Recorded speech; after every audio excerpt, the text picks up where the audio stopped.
नमस्कार दोस्तों। आज हम सुनेंगे मुंशी प्रेमचंद जी द्वारा लिखित कहानी सुहाग की साड़ी।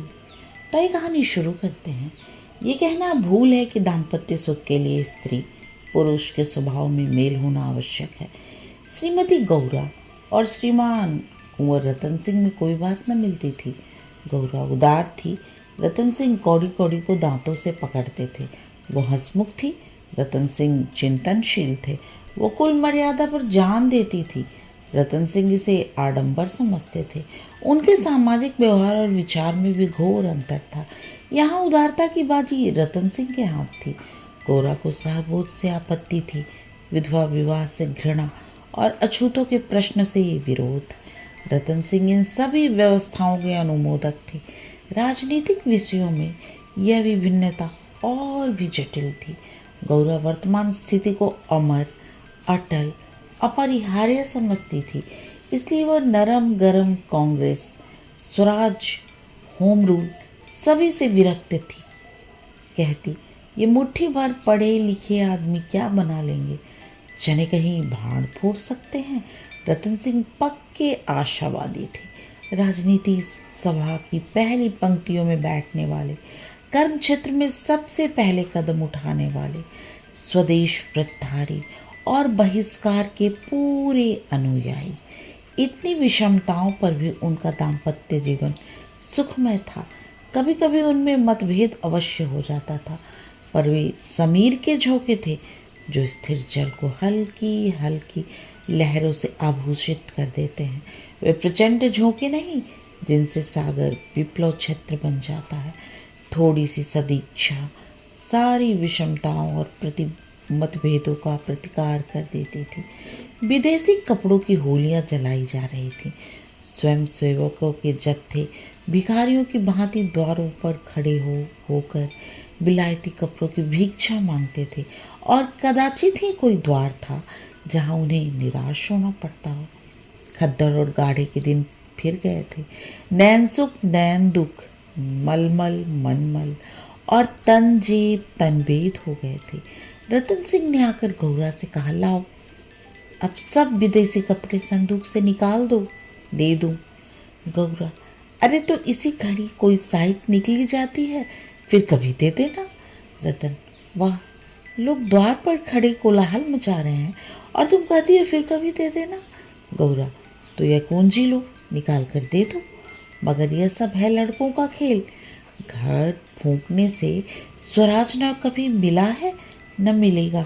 रतन, मैंने कल ही तो इस विषय पर तुमसे घंटों सिरपच्ची की थी। उस समय तुम मुझसे सहमत हो गई थी, आज फिर वही शंकाएं क्यों? गौरा, मैं तुम्हारे अप्रसन्न हो जाने के डर से चुप हो गई थी। रतन, अच्छा, शंकाएं फिर कर लेना, इस समय जो करना है वो करो। गौरा, लेकिन मेरे कपड़े तो न लोगे ना? रतन, सब देने पड़ेंगे। विलायत का एक सूत भी घर में रखना मेरे प्रण को भंग कर देगा। इतने में राम टहल साइस ने बाहर से पुकारा, सरकार, लोग जल्दी मचा रहे हैं। कहते हैं अभी कहीं मोहल्लों का चक्कर लगाना है। कोई गाढ़े का टुकड़ा हो तो मुझे भी मिल जाए। मैंने भी अपने कपड़े दे दिए। केसर महरी कपड़ों की गठरी लेकर बाहर जाती हुई दिखाई दी। रतन सिंह ने पूछा, क्या तुम भी अपने कपड़े देने जाती हो? केसर ने लजाते हुए कहा, हाँ सरकार, जब देश छोड़ रहा है तो मैं कैसे पहनूं? रतन सिंह ने गौड़ा की ओर आदेशपूर्ण नेत्रों से देखा। अब वह विलंब न कर सकी। लज्जा से सिर झुका संदूक खोलकर कपड़े निकालने लगी। एक संदूक खाली हो गया तो उसने दूसरा संदूक खोला। सबसे ऊपर एक सुंदर रेशमी सूट रखा हुआ था जो कुंवर साहब ने किसी अंग्रेजी कारखाने से सिलवाया था। गौरा ने पूछा, क्या ये सूट भी निकाल दूं? रतन, हाँ हाँ, इसे किस दिन के लिए रखोगी? गौरा, यदि मैं जानती कि इतनी जल्दी हवा बदलेगी तो कभी यह सूट न बनवाने देती। सारे रुपए खून हो गए। रतन सिंह ने कुछ उत्तर न दिया। तब गौरा ने अपना संदूक खोला और जलन के मारे स्वदेशी विदेशी सभी कपड़े निकाल निकाल कर फेंकने लगी। वह आवेश प्रवाह में आ गई। उनमें कितनी ही बहुमूल्य फैंसी जैकेट और साड़ियाँ थी जिन्हें किसी समय पहनकर वह फूल ही न समाती थी। बाँझ बाँझ साड़ियों के लिए तो उसे रतन सिंह से बार बार तगाजे करने पड़े थे, पर इस समय सब की सब आंखों में खटक रही थी। रतन सिंह उसके भाव को ताड़ रहे थे। विदेशी कपड़ों का निकाला जाना उसे अखड़ रहा था, पर इस समय चुप रहने ही में कुशल समझते थे। जिस पर भी दो एक बार वाद विवाद की नौबत आ ही गई। एक बनारसी साड़ी के लिए तो वो झगड़ बैठे। उसे गौरा के हाथों से छीन लेना चाहा, पर गौरा ने एक न मानी, निकाली फेंका। सहसा संदूक में से केसरिया रंग की तंजीब की साड़ी निकल आई, जिस पर पक्के आंचल और पल्ले टके हुए थे। गौरा ने उसे जल्दी से लेकर अपनी गोद में छिपा लिया। रतन सिंह ने पूछा, कैसी साड़ी है? गौरा, कुछ नहीं, तंजेब की साड़ी है, आंचल पक्का है। रतन, तंजेब की है तब तो जरूरी विलायती होगी, दो अलग क्यों रख लिया? क्या वो बनारसी साड़ियों से अच्छी है? गौरा, अच्छी तो नहीं है, पर मैं इसे न दूंगी। रतन, वाह, इस विलायती चीज को मैं न रखने दूंगा, लाओ इधर लाओ। गौरा, नहीं, मेरी खातिर से रहने दो। रतन, तुमने मेरी खातिर एक भी चीज न रखी, मैं क्यों तुम्हारी खातिर करूं? गौरा, पैरों पड़ती हूँ, जितना करो। रतन, स्वदेशी साड़ियों में से जो चाहो रख लो, लेकिन इस विलायती चीज को मैं न रखने दूंगी। इसी कपड़े की बदौलत हम गुलाम बने, ये गुलामी का दाग मैं अब नहीं रख सकता, लाओ इधर। गौरा, मैं इसे ना दूंगी, एक बार नहीं 1000 बार कहती हूँ कि ना दूंगी। रतन, मैं इसे लेकर छोड़ूंगा, इस गुलामी के पटके को, इस दासत्व के बंधन को किसी तरह न रखूंगा। गौरा, नाहक जिद करते हो। रतन, आखिर तुमको इससे क्यों इतना प्रेम है? गौरा, तुम तो बाल की खाल निकालने लगते हो, इतने कपड़े थोड़े हैं, एक साड़ी रख ही ली तो क्या? रतन, तुमने अभी तक इन होलियों का आशय ही नहीं समझा। गौरा, खूब समझती हूँ, सब ढोंग है, 4 दिन में जोश ठंडा पड़ जाएगा। रतन, तुम केवल इतना बतला दो कि एक साड़ी तुम्हें क्यों इतनी प्यारी है, मैं शायद मान जाऊं। गौरा, ये मेरी सुहाग की साड़ी है। रतन, जरा देर सोचकर, तब तो मैं इसे कभी न रखूंगा। मैं विदेशी वस्त्र को यह शुभ स्थान नहीं दे सकता। इस पवित्र संस्कार का यह अपवित्र स्मृति चिन्ह घर में नहीं रख सकता। मैं इसे सबसे पहले होली की भेंट करूंगा। लोग कितने हतबुद्धि हो गए थे कि ऐसे शुभ कार्यों में भी विदेशी वस्तुओं का व्यवहार करने में संकोच न करते थे। मैं इसे अवश्य से होली में दूंगा। गौरा, कैसा अपशगुन मुंह से निकालते हो? रतन, ऐसी सुहाग की साड़ी का घर में रखना ही अपशगुन, अमंगल, अनिष्ट और अनर्थ है। गौरा, यूं चाहे जबरदस्ती छीन ले जाओ, पर खुशी से ना दूंगी। रतन, तो फिर मैं जबरदस्ती ही करूंगा, मजबूरी है। यह कहकर वो लपके कि गौरा के हाथों से साड़ी छीन लूं। गौरा ने उसे मजबूती से पकड़ लिया और रतन की ओर कातर नेत्रों से देखकर कहा, तुम्हें मेरे सिर की कसम। ये शर्मारी बोली, बहू जी की इच्छा तो रहने दीजिए। रतन सिंह के बढ़े हुए हाथ रुक गए, मुख मलिन हो गया, उदास होकर बोले, मुझे अपना व्रत तोड़ना पड़ेगा, प्रतिज्ञा पत्र पर झूठे हस्ताक्षर करने पड़ेंगे। खैर, यही सही। शाम हो गई थी। द्वार पर स्वयंसेवक गण शोर मचा रहे थे। कुंवर साहब, जल्दी आइए, श्रीमती जी से भी कह दीजिए हमारी प्रार्थना स्वीकार करे, बहुत देर हो रही है। उधर रतन सिंह असमंजस में पड़े हुए थे कि प्रतिज्ञा पत्र पर कैसे हस्ताक्षर करूं। विदेशी वस्त्र घर में रखकर स्वदेशी वस्त्र का पालन क्यों कर होगा। आगे कदम बढ़ा चुका हूँ, पीछे नहीं हटा सकता, लेकिन प्रतिज्ञा का अक्षरशः पालन करना अभिष्ट भी तो नहीं, केवल उसके आशय पर लक्ष्य रखना चाहिए। इस विचार से मुझे प्रतिज्ञा पत्र पर हस्ताक्षर करने का पूरा अधिकार है। तिराहट के सामने किसी की भी नहीं चलती। यूँ चाहूँ तो एक ताने में काम निकल सकता है, पर उसे बहुत दुख होगा। बड़ी भावुक है, उसके भाव का आदर करना मेरा कर्तव्य है। गौरा भी चिंता में डूब चुकी थी। सुहाग की साड़ी का चिन्ह है, उसे आगे कितने अपशगुन की बात है। ये कभी कभी बालकों की भांति जिद करने लगते हैं, अपनी धुन में किसी की सुनते नहीं। बिगड़ते हैं तो मानो वो मुंह नहीं सीधा होता, लेकिन वे बेचारे भी तो अपने सिद्धांतों से मजबूर हैं। झूठ से उन्हें घृणा है। प्रतिज्ञा पत्र पर झूठी स्वीकृति लिखनी पड़ेगी। उनकी आत्मा को बड़ा दुख होगा और धर्म संकट में पड़े होंगे। वो भी तो नहीं हो सकता कि सारे शहर में स्वदेशानुरागियों के सिरमौर बनकर उन प्रतिज्ञा पत्र पर हस्ताक्षर करने से आनाकानी करें। कहीं मुंह दिखाने की जगह न रहेगी, लोग समझेंगे बना हुआ है, पर शगुन की चीज कैसे दूं। इतने में उसने राम टहल साइज को सिर पर कपड़ों का गट्ठर लिए बाहर जाते देखा। केसर महरी भी इस गट्ठर को सिर पर रखे हुए पीछे पीछे रतन सिंह हाथ में प्रतिज्ञा पत्र लिए जा रहे थे। उनके चेहरे पर ग्लानि की झलक थी, जैसे कोई सच्चा आदमी झूठी गवाही देने जा रहा हो। गौरा को देखकर उन्होंने आंखें फेर ली और चाहा कि उसकी निगाह बचाकर निकल जाऊं। गौरा को ऐसा जान पड़ा उनकी आंखें डबडबाई हुई हैं। वो राह रोक कर बोली, जरा सुनते जाओ। रतन, जाने दो, दिख न करो, लोग बाहर खड़े हैं। उन्होंने चाहा कि पत्र को छुपा लूं, पर गौरा ने उसे उनके हाथ से छीन लिया। उसे गौर से पढ़ा और एक क्षण चिंता मग्न रहने के बाद बोली, वो साड़ी भी लेते जाओ। रतन, रहने दो, अब तो मैंने झूठ लिख ही दिया। गौरा, मैं क्या जानती थी कि तुम ऐसी कड़ी प्रतिज्ञा कर रहे हो। रतन, यह तो मैं तुमसे पहले ही कह चुका था। गौरा, मेरी भूल थी, क्षमा कर दो और इसे लेते जाओ। रतन, जब तुम इसे देना अपशकुन समझती हो तो रहने दो, तुम्हारी खातिर थोड़ा सा झूठ बोलने में कोई आपत्ति नहीं है। गौरा, नहीं, लेते जाओ, अमंगल के भय से तुम्हारी आत्मा का हनन नहीं कर सकती। यह कहकर उसने अपनी सुहाग की साड़ी उठाकर पति के हाथों में रख दी। रतन ने देखा गौरा के चेहरे पर एक रंग आता है, एक जाता है, जैसे कोई रोगी अंतरस्थ विषम वेदना को दबाने की चेष्टा कर रहा हो। उन्हें अपनी अहृदयता पर लज्जा आई। हाँ, केवल अपने सिद्धांत की रक्षा के लिए, अपनी आत्मा के सम्मान के लिए मैं इस देवी के भावों का वध कर रहा हूँ। यह अत्याचार है। साड़ी गौरा को देकर बोले, तुम इसे रख लो, मैं प्रतिज्ञा पत्र को फाड़े डालता हूँ। गौरा ने दृढ़ता से कहा, तुम न ले जाओगे तो मैं खुद जाकर दे आऊंगी। रतन सिंह बेवश हो गए, साड़ी ली और बाहर चले आए। उसी दिन से गौरा के हृदय पर एक बोझ सा रहने लगा। वो दिल बहलाने के लिए नाना उपाय करती, जलसों में भाग लेती, सैर करने जाती, मनोरंजक पुस्तकें पढ़ती, यहाँ तक कि कई बार नियम के विरुद्ध थिएटरों में भी गई। किसी प्रकार अमंगल कल्पना को शांत करना चाहती थी, पर यह आशंका एक मेघमंडल की भांति उसके हृदय पर छाई रहती थी।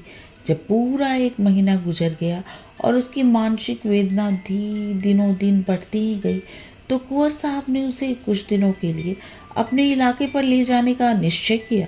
उसका मन उनके आदर्श प्रेम पर नित्य तिरस्कार किया करता था। वो अक्सर देहातों में प्रचार का काम करने जाया करते थे, पर अब अपने गांव से बाहर जाते तो संध्या तक जरूर लौट आते। उनकी एक दिन की देर, उनका साधारण सिर दर्द और जुकाम उसे अव्यवस्थित कर देते थे। वो बहुत अपूर्व स्वप्न देखा करती, किसी अनिष्ट के काल्पनिक अस्तित्व की छाया उसे अपने चारों ओर मंडराती हुई प्रतीत हो रही थी। वो तो देहात में पड़ी हुई आशंकाओं की कठपुतली बनी हुई थी।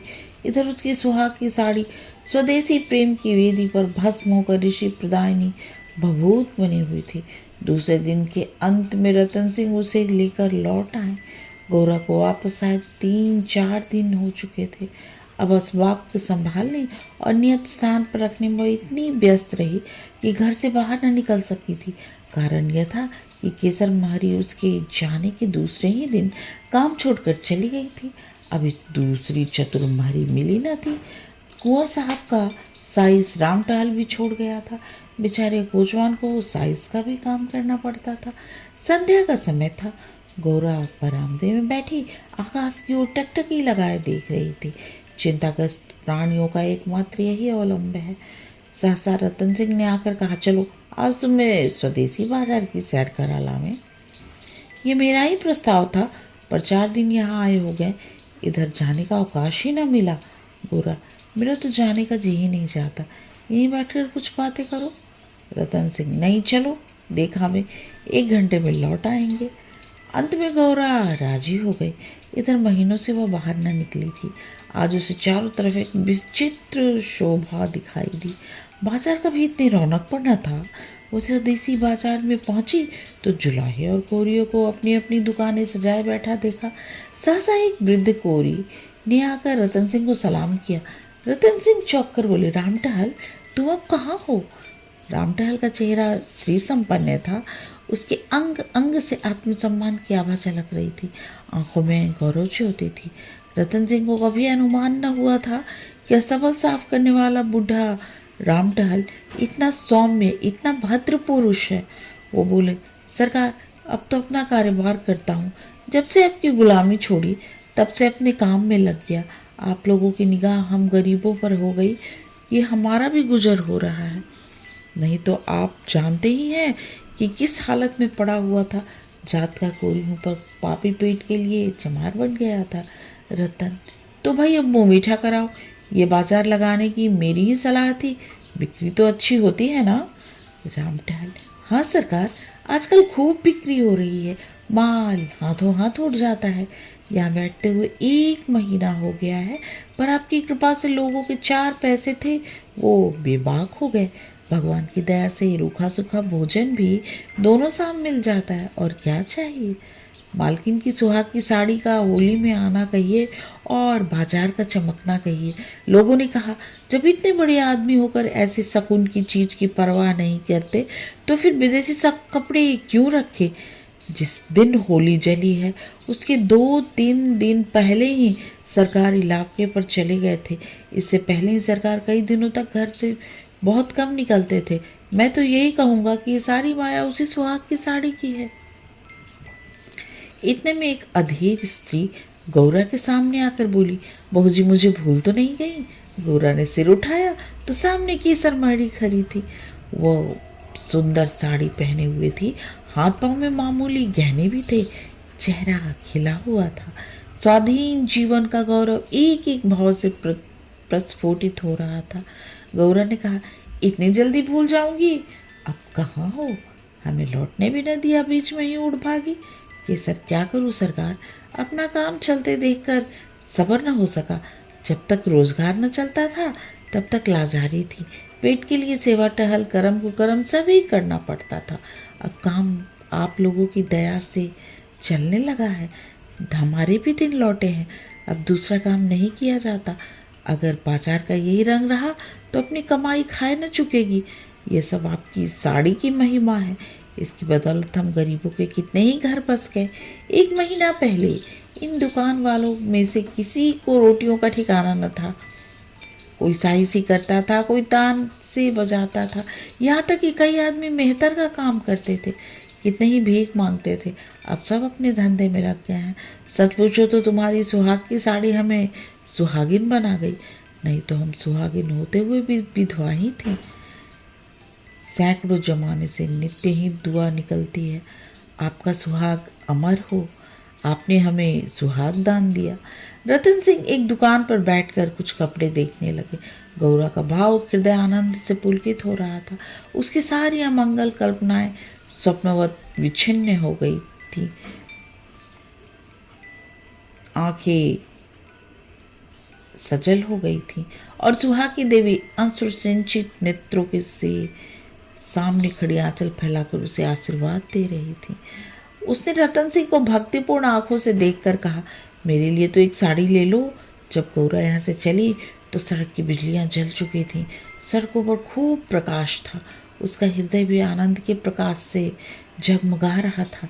रतन सिंह ने पूछा, सीधे घर चलूं? गौरा, नहीं, छावनी की तरफ चलो। रतन, बाजार खूब सजा हुआ था। गौरा, ये जमीन लेकर एक स्थायी बाजार बनवा दो, स्वदेशी कपड़े की दुकानों की, किसी से किराया न लिया जाए। रतन, बहुत खर्च पड़ेगा। गौरा, मकान बेच दो, रुपए ही रुपए हो जाएंगे। रतन, और रहे पेड़ तले? गौरा, नहीं, गांव वाले मकान में रह लेंगे। रतन, सोचूंगा। गौरा, जरा देर में इलाके भर में खूब कपास की खेती कराओ, जो कपास बोए उसकी बेगार माफ कर दो। रतन, हाँ, तदबीर अच्छी है, दूनी उपज हो जाएगी। गौरा, कुछ देर सोचने के बाद, लकड़ी बिना दाम दो तो कैसा हो? जो चाहे चरखे बनवाने के लिए कटा ले जाए। रतन, लूट मच जाएगी। गौरा, ऐसी बेईमानी कोई न करेगा। जब उसने गाड़ी से उतरकर घर में कदम रखा तो चित्त शुभ कल्पनाओं से प्रफुल्लित हो रहा था, मानो कोई बछड़ा खूंटे से छूटकर किलोले कर रहा हूँ। कहानी समाप्त। कहानी सुनने और अपना कीमती समय देने के लिए आप सबका बहुत बहुत धन्यवाद।